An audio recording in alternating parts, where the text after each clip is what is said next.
And welcome back to Music Free Static. I hope you're having a fabulous day. And, I've been trying a bunch of new things, okay?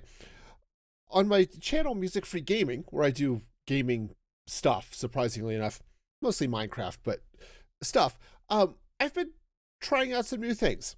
I started making tutorial videos, okay? Which I've never really done before. I've done a couple here and there. I'm trying to make this a thing. Okay. It's actually, after one video, that one's doing okay compared to some of my others. So we'll see how it goes going forward. I started multi-streaming a couple of weeks ago.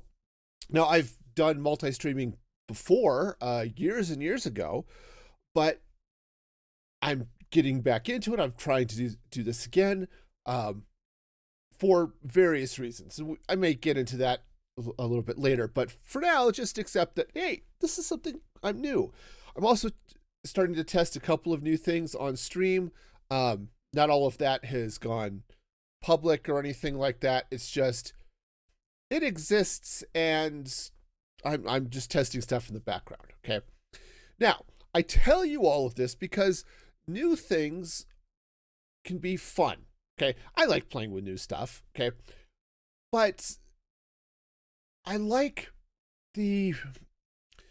learning. I like trying new things. I like expanding my knowledge and experience in different things, okay? So why do we do new things, right? That's really the question that I'm asking here, is why do we try new things? And let's talk a little bit actually what happens if we don't try new things, because this is one of those things that I worry about once in a while, and I certainly worry about it with my content as much as anything else, but outside of the content creation space, just in general, what happens if we don't try new things? And the biggest thing is we kind of stagnate, right? We sort of end up just sort of sitting in the same place, nothing changes. And partly you can get stuck in a rut, which is definitely a thing, or you can get sort of pulled into a feeling that you don't need to do anything more. You start doing less and less and less because there's nothing to push you to do more. Okay. Now, maybe that's just me, but that's something I've kind of seen. It's like, hey, you know what? This is just not working. The idea that, hey, I'm going to just sit here and do nothing, or do the same thing I've been doing and not make any changes, not do anything. I'm just going to keep doing the exact same thing and watch as the world changes around you and you don't change with it, and you just sort of peter out into kind of nothingness, I guess. Maybe that's not the right word, but it's not great. Okay. Now, there are a number of places where you see this becoming a problem.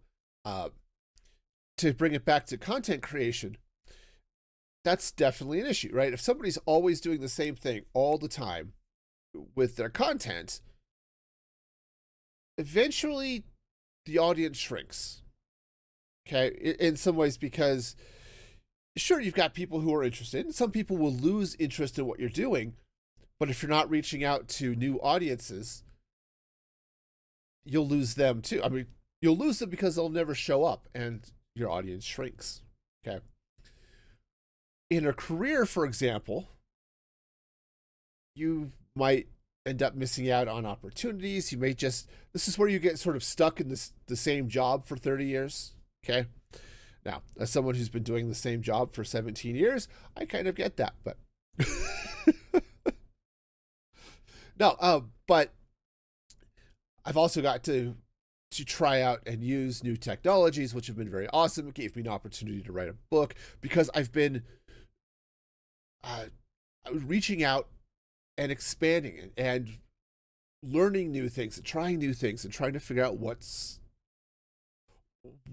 I like and what's cool and what do these things do, right? All of the general learning things that come up, okay? Now, when you start doing all of that new stuff, it leads to growth. Okay. Sometimes it leads to a growth, and then you have to see a doctor to have it removed, and that type of thing. No, you end up discovering things. Maybe you find new things that you like. Okay, an example is a few years ago, we had one of the managers in the office who liked to periodically um, take her team and some of us who were supportive of her team, including me, out to lunch every month or two. And we went out one time to a restaurant that I was very, very hesitant to try, which was it was a Thai place. Okay, now I'm not overly fond of a lot of the Far Eastern cuisine. Okay, there's some Chinese I like. I am a fan of sweet and sour. Um, so sweet and sour chicken is tasty. Mongolian beef is great. Um, but there's a lot of that I'm not into. Right, I don't like eggs, and so there's a lot of egginess that shows up in a lot of that cuisine. I don't like seafood, which similarly, okay. It's also my problem with Cajun. The thing is, I love Cajun. Do not like seafood. So, okay. But anyway, so we go to this Thai place, and I decide to order curry. Now, I had never had curry before, but of course, people rave about it. So it's all right, fine, we'll give this a try. And it was good. Okay. It was not a taste I would necessarily go hunt out, but it was good. And then I did a little more research, and I found um, a slightly different flavor of curry. So I can't remember what I had the first time. I think it was just a green curry. Okay, and it was fine. Okay, it was a little bit sweeter than I liked, given the rest of the meal, right? Because it has, of course, all the spiciness and stuff, but there was a sweetness that I wasn't thrilled with. So I did a little bit of research on what they had available, and I just discovered masaman. I don't know how it's pronounced, but it's a different flavor of curry. I was reading up a little bit on it a little bit last night, partly because that's what I had for dinner last night. We went to that same restaurant because my wife had never been there, and and my kids hadn't either, for that matter. And they're not overly fond of, like, I've got one daughter who does not like Asian cuisine at all. My wife is not fond of curries and that type of thing, after having tasted mine and my daughter's, my youngest daughter's, said, yeah, no, it's okay. It's not a flavor I'm into. So, cool. But she really wanted to get sushi, and they had sushi and spring rolls, which were apparently very delicious. Okay. But anyway, I was reading up on this masaman curry. That's the word. Yep, I remember things. And but okay, yes, this is actually more of it was described as being a fusion dish, which I thought was sort of interesting, in that it tends to be more of less Thai directly and more leaning over towards India and Pakistan, because it adds things like potatoes and onions and those types of things, which are not necessarily in regular curry, which it tends to be more, peppers and things like that, right? But because of that, because of some of the changes in spices, it's not as sweet. Okay, which is great. That hit the mark for me. So, being able to say, okay, we'll try some new things, and I found something I like. Now, I did screw up last night. I got it on maximum hotness, which is not something used to describe me very often, but hit my food. I got a level 5 on a scale of 1 to 5 spicy levels, right? Now, the heat in my mouth, yes, it was hot. Not something I was I was expecting it, and it's not something I was concerned about. Okay. I've certainly had Mexican that was just as spicy. Okay. And yes, it's a little bit different type of heat because they're different peppers and things. But the heat itself, not that big a deal. In my mouth, my stomach was not happy about this. So it happens once in a while. I eat something that's just a little bit spicier than my aging stomach likes to deal with. Okay. That's annoying. It really is. But anyway, whatever it is, it was still delicious. And it's a meal that I never would have tried if I hadn't been willing to branch out and try some new things. And yes, I will be the first to admit, sometimes when you try new things, you're going to find things you don't like. Okay? It happens, right? And some of it, okay, I know I don't like fish. Okay? I've known this for years, right? This is just, I don't like fish.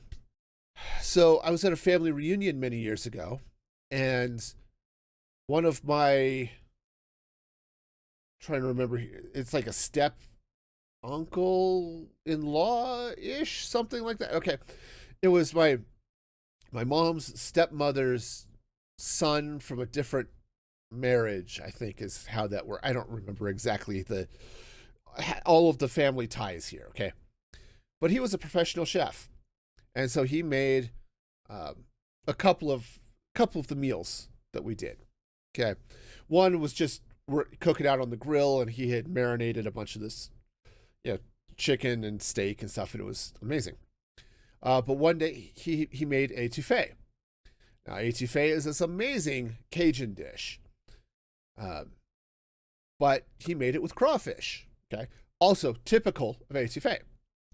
Again, most Cajun tends to pull in crawfish or shrimp or some other seafood. It's just part and parcel to the whole Cajun gig, right? Because that's the proteins they had available, right? Not a lot of cows in the bayou, all right? But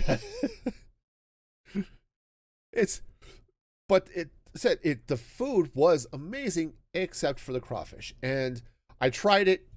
Nope. I don't care how many amazing spices are on this. I do not like this in my food. Okay. All right, fine. On the other hand, I really like these seasonings and stuff. So I've kind of learned that, yep, this is not a bad thing here. This is something I would like to have more of. So, right, so that's a food thing, right? But we also have new experiences, or we may find out we have new talents, right? Now, I tried learning piano. Okay. Now, I love music. Despite the name of my channels, right? Obviously, this podcast is the Music Free Static Podcast. It is a podcast that is music free, right? There is no music in this podcast. Okay. My Music Free Gaming channel, I do gaming streams without music. Okay. But I love music. Okay. I listen to it all the time. I'm a big fan. And the problem is I'm not good at creating music, right? Now, I played flute for years, right? I started in school and played through college. That's how I met my wife. It was great. I was never good at it. I didn't like to hear myself play, so I didn't practice a lot. And because I didn't practice, I never really got good, okay? I was a low end of mediocre, okay, at my skill level. By the time I stopped playing in college, I was able to play most of the music we were playing in the band, but that was about it, right? And I was last chair, right, or next to last chair. I was not good, okay? But it was fun. So I thought, all right, maybe I'll go try piano.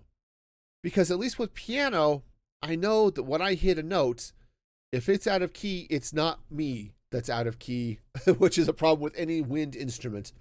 The problem is, okay, it's the piano. So, all right, now it's a matter of, can I get my fingers to do what I need them to do to play piano? The short answer to that is no, not really. Um, and anyone who's watched me play Minecraft, especially modded Minecraft where I have extra hotkeys and things, yeah, I cannot get my fingers to do what I need them to do wherever I need them to do them. Okay. It just does not work. All right. So I tried. It was fun. I enjoyed it. I picked it up fairly quickly because, again, I do have a musical background. But ultimately, it just was not something that worked well. I've toyed with guitar a little bit, but it's just not for me. And the reality is, I don't want to spend the time on it that it would take to develop a talent in music. Okay, and that's fine. It's something I enjoy, but yeah, I'm just I know after having done it, it's not something I have enough of a passion for to really keep going, and that's fine. Now, in my work life, I am a systems administrator. Okay, I manage servers, right? Right. I've got all of these books behind me back here. Um, of course, all of my Perl programming books. I don't write a lot of Perl these days, but man, I loved it. But Perl was a thing I picked up when I started working. I was doing tech support. Okay, I'd gotten a job. I was still in college. I was working in a deli at a grocery store, and I got contacted by one of my professors and said, "Hey, this local internet provider is looking for somebody who can do tech support." It's like, okay, I'm a computer science major. Sure, why not? Turns out dial-up tech support has very little bearing on anything related to computer science. It's more like mysticism. Okay, especially when you're dealing with bad phone lines. Okay, so I was doing dial-up tech support, which in and of itself kind of sucked, but okay. But it was more interesting than slicing meat at the deli, and got me in a tech field. But there were some other things that were available to me to do. So at night, because I was working nights, I was asked to set up websites for customers who ordered them because we did custom web hosting. Okay, remember that now this is back before sites like Squarespace and Wix and Fourth Wall and all this good stuff, right? Uh, where yes, you had to handcraft your HTML and upload your images using FTP and all of this stuff to a web server. Okay, so I started doing that, which introduced me to Unix. Okay, we were running a flavor of BSD Unix, and I learned how those systems worked. And I learned how does the web server work? How do you configure it? How do you run it? How do you install it? Right, all of these types of things.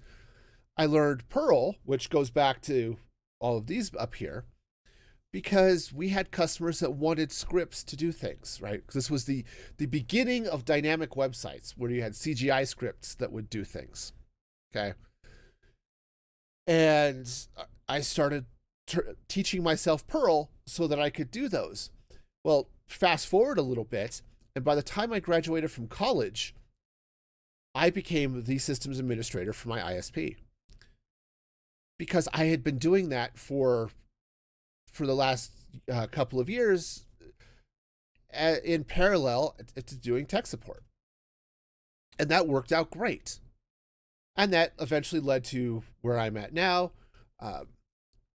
where I've been working at a local university as a sysadmin doing this stuff. I had heard about this new technology that was coming out called Docker. It's like, ooh, let's try this. And I found new and exciting ways to actually deploy applications that was more consistent, reliable, all of that good stuff. And I ended up having to do a lot of research into ways of running that, and that's where my book came from. Was, hey, how do you actually run this stuff? Okay. And it was great. I found some new ways of approaching things. and and it's stuff like that. It's that exposure to new things, which helps you face new challenges and face new experiences, right? Another example of this coming from my programming life, right? So I was still in college, and we had a class that was Principles of Programming Languages. And basically, this was a survey of languages that were uh, different from what we'd normally been using, I guess it would be the way to put it. So when I started, our languages that we were programming in were primarily C++. Um, Java was just starting. I think most of what, when we were programming in Java, we were in Java 1.1 or 1.2. Okay, so yeah, early Java, it just started to come out. This was back when the promise of write once, run everywhere was still had yet to be proven false. Okay, so but Java and C++ are very similar languages. Okay, they've got some idiosyncrasies, of course, and because they do some things differently, but the language itself writes pretty much the same way. It's really easy to go from C++ to Java to C#, right? Because the languages and the structure of them is all basically the same. Okay. Again, you get into some other features and things change, but it's a little bit like learning Romance languages, right? If you speak French, it's fairly easy to also learn Spanish or Italian. Okay. Because they all have the same root language. They're all based on Latin, right? So it's easier to learn and switch between them. Okay. At least that's my understanding. I learned French. I was moderately bad at French. I wasn't After 3 years of French, I could speak it and read it at a really marginal level. I could read it well enough that when I found some documentation in French, I was able to read it. Okay. But learning Spanish now, sometimes it's hard for me to not want to fall back into French. Okay. This is a me problem, but I can also see the similarities in the languages. Okay. The structure of things is still the same, right? All of this stuff, right? All right. One of the languages we got exposed to was Lisp. Okay. Now, Lisp is a weird programming language. Okay. Now, I'm not going to get into all of the details about it if you're really interested. There are lots of great resources on the web. But Lisp is what is referred to as a functional language. All right. Everything is a function. And that's somewhat different from I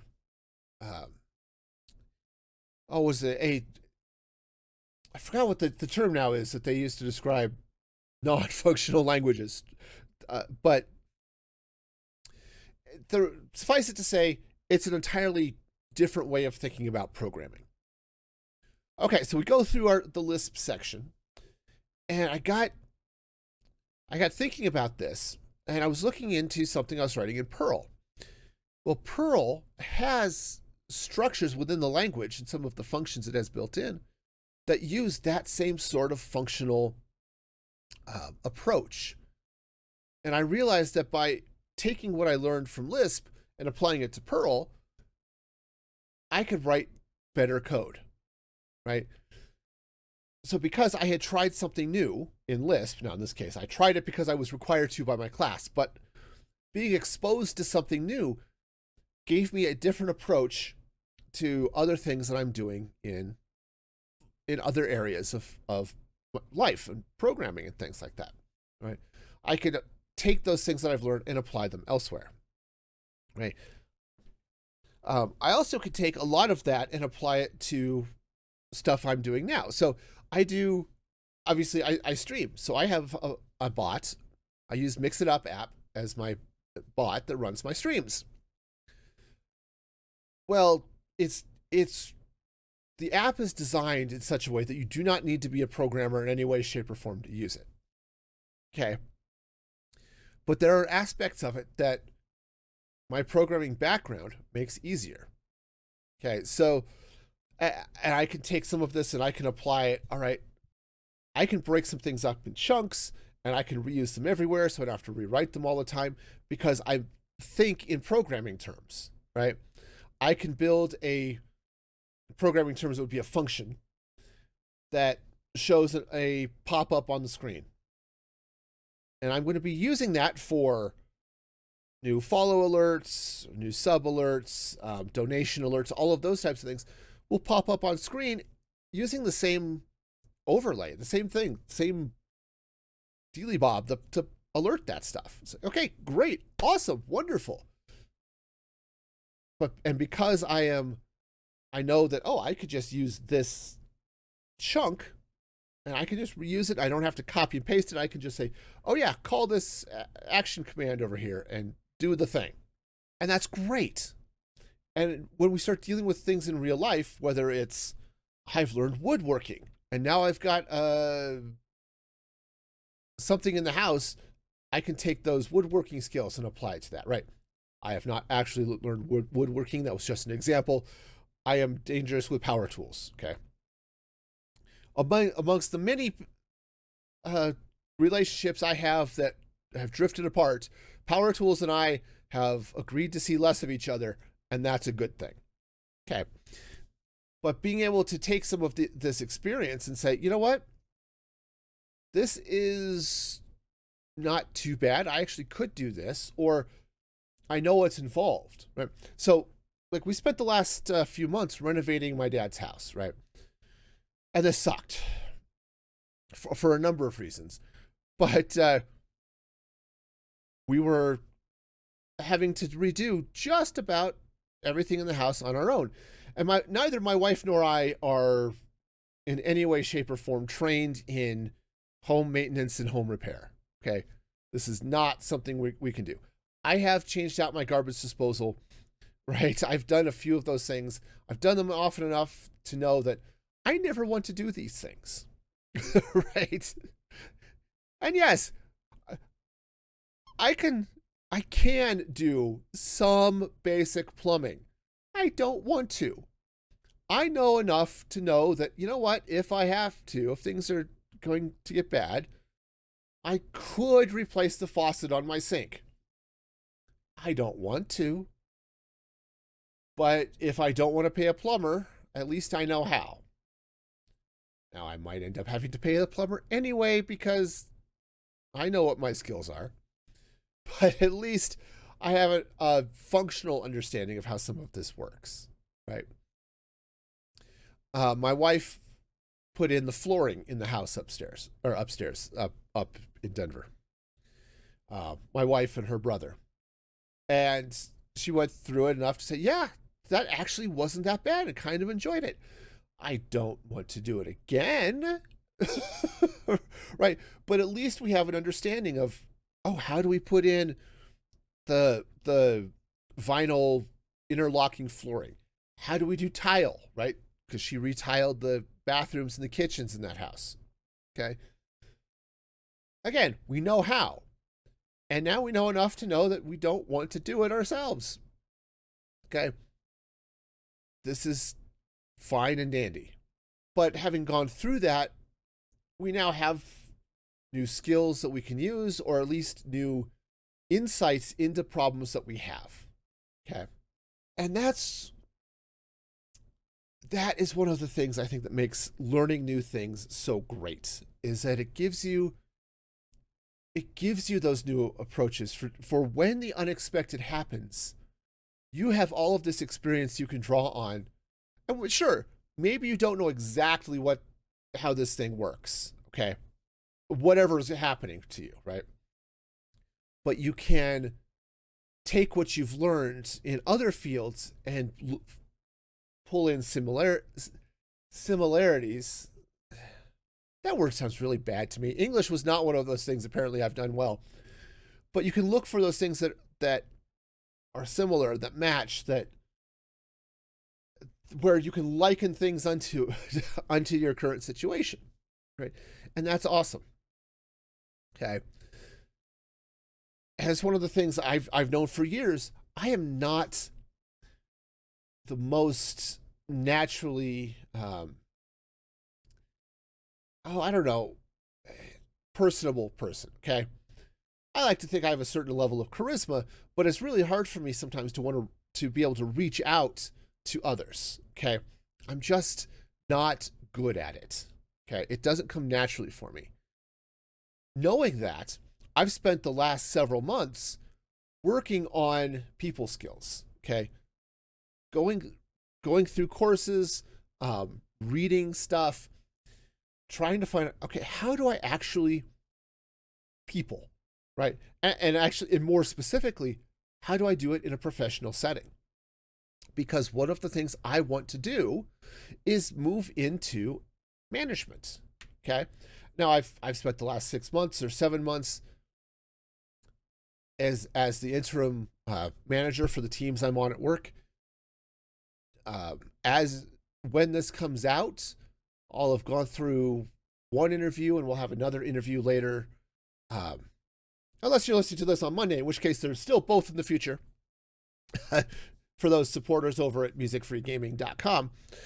But, right, I've all have gone through interviews for the permanent lead position for a couple of teams at work because this is what I want to do. And I've had to train myself. I've had to try new things. And I found that over the last 6 months, I actually enjoy the management part of the job.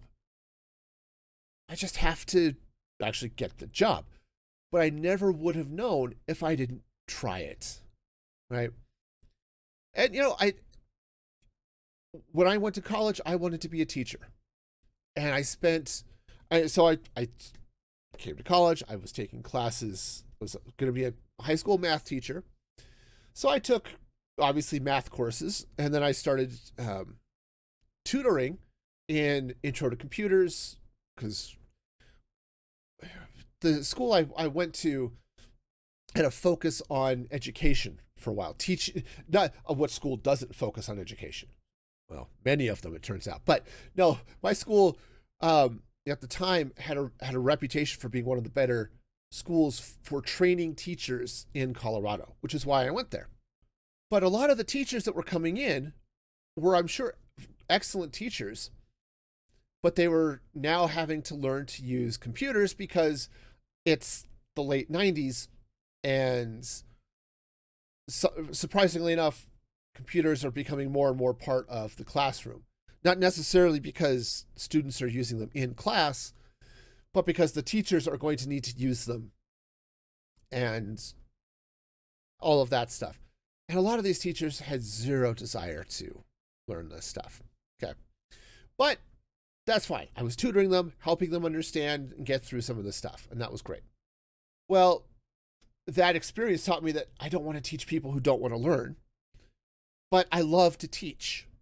Right. And I ran into this at church because I had been called on numerous occasions to teach in primary, so teach kids, teach in our elders quorum, and I loved it. I love to teach, but I also ended up with the opportunity to teach a couple of courses at the university I was working at, teaching systems administration. And what I learned was that I love to teach. I don't love all of the stuff that goes with it, from writing and grading assignments and or tests or any of that stuff. Do not like. Okay? Not my jam. And that's fine. That's fine. But I got to have that experience, and it was a wonderful experience for me. Maybe less so for my students, but I loved it. And I think it was an opportunity to try something that I had never done at that type of level before. And yes, I found something I didn't like. Okay? I found something I liked. And I'll tell you, it was a bit surreal when I got an email back. It was a copy of my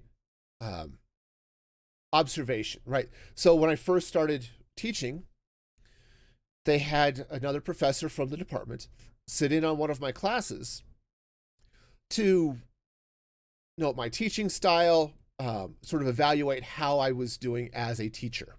Okay. And when I got an email back that said, Professor Smith, da da da da da, I said, wait a minute, what? Professor what now? Professor now? Right. I was teaching at a university. That title applied. The fact that I had something official that called me Professor Smith was the weirdest thing I'd ever seen. Slightly after seeing my name on a book available for sale at Amazon, right? Just completely surreal. Speaking of things that I was happy to have tried and never want to do again, writing a book is one of them. Glad I had the experience. Never want to do it again. Right. So I guess all of this rambling comes back to my central point of try new things. Yeah, you may not enjoy all of it. You may find things that you love and you may find things you don't. But try something. And if nothing else, it will give you some more a deeper knowledge pool that you can then apply to those things that you do like. And until next time, be excellent to each other. And this is Music Free Static signing off.